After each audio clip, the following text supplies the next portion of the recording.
আসসালামু আলাইকুম, কেমন আছেন সবাই?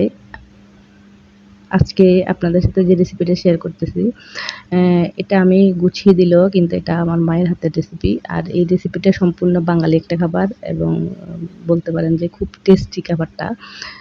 যারা এই খাবারটা খান তারা কিন্তু জানেন যে এটা কি পরিমাণ টেস্ট হয়। এটা মূলত আপনারা পাতুরি বলতে পারেন। এটা পাতায় মুড়িয়ে করা হয়। তবে এটা আমরা একটু ভিন্নভাবে করেছি।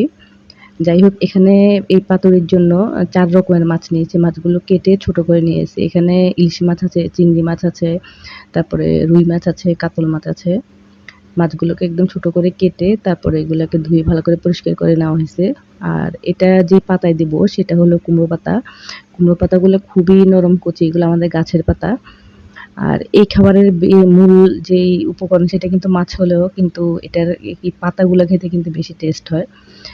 তো চলুন এটা রান্নাটা শুরু করে দিই। আজকের রান্নাটা কিন্তু আমি আর করতেছি না। এটা করতেছে আমার মা। আর মায়ের হাতের ছোঁয়া রাখলে কিন্তু রান্নার স্বাদ ১০ গুণ বেশি বেড়ে যায়।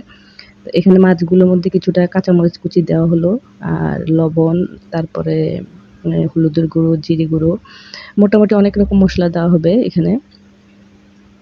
তারপরে একটু দেওয়া হবে শুকনো মরিচের গুঁড়ো, কাঁচামরিচ বাটা, আর পেঁয়াজ, এই রসুন বাটা একটু, তারপরে একটু সরিষার তেল। আর এটা কিন্তু সরিষার তেলেই বেশি ভালো লাগে এই খাবারটা। তো আসলে বয়স্ক মানুষ যারা রান্না করে তারা কিন্তু খুব ধীরে সুস্থে আস্তে কিন্তু করে। আমরা যেভাবে খুব চটজলদি রান্না করতে থাকি ওনারা কিন্তু করে না। ওনারা খুব আস্তে ধীরে সুস্থে বুঝে তারপরে ওনারা দেয়। তো বাটা মসলা দেওয়ার পর এখানে বেশ খানিকটা পেঁয়াজ কুচি দেওয়া হলো। পেঁয়াজগুলোকে খুব ভালো করে কুচি করে নেওয়া হয়েছে। দেখুন পেঁয়াজ কুচি দিয়ে দেওয়া হলো। তারপরে এখানে সরিষার তেলটা দিয়ে দেবে, দিয়ে এটাকে হাতে মেখে নেবে। এখানে কিন্তু আরেকটা মসলা ব্যবহার করা হবে, সেটা হলো আম সরিষা বাটা। তো সরিষা বাটা এখনো দেয় নাই। এখন অন্য মসলাগুলো যা দেওয়া হইছে ওগুলো দিয়ে এটাকে ভালো করে মেখে নিচ্ছে। এই মাছটা বা এই খাবারটা এটা মাখানোর উপরে কিন্তু খুব বেশি টেস্ট, এটা যেখানে খুব ভালো করে মাখে। আপনি দেখুন এটাকে মাখতেছে।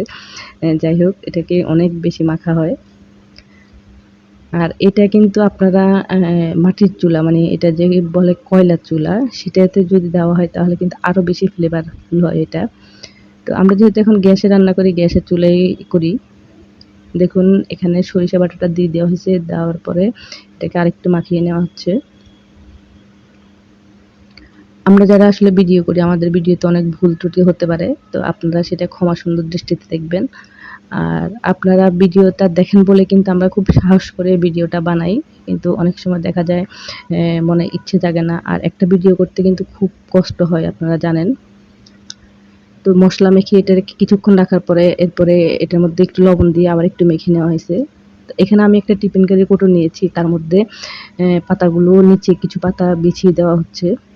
এই নিচে কিছু পাতা দেওয়ার পরে তারপরে যে মেখে রাখা মাছটা আছে সেটা এখানে দিয়ে দেওয়া হবে।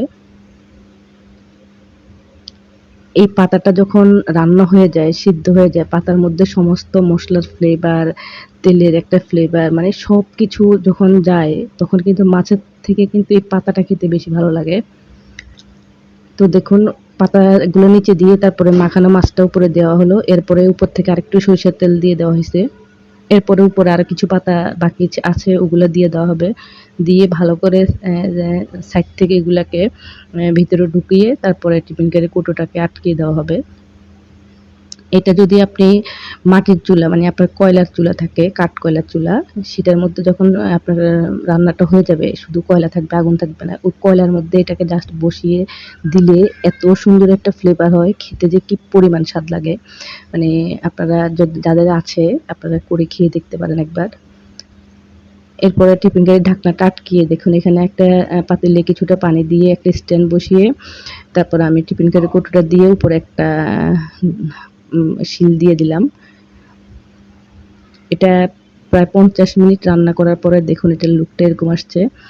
এখন এটা গরম ভাতের সাথে মানে খেতে যে কি পরিমাণ টেস্ট লাগে, আপনারা একবার করে বাসায় এটা খেয়ে দেখবেন যে কেমন স্বাদ লাগে। সরিষা বাটার একটা ফ্লেভার, সরিষার তেলের একটা ফ্লেভার। আর যদি আপনি কাঠকয়লা রান্না করতে পারেন তাহলে দেখবেন যে কাঠকয়লার একটা ফ্লেভার। তো আমার মাছগুলো খুব ভালোভাবে সেদ্ধ হয়ে গেছে। পাতাগুলোর মধ্যে সমস্ত মসলা লেগে আছে দেখুন। আপনাদের কাছে যদি ভালো লাগে বাসায় এভাবে ট্রাই করতে পারেন। আজকে এই পর্যন্তই। আল্লাহ হাফেজ।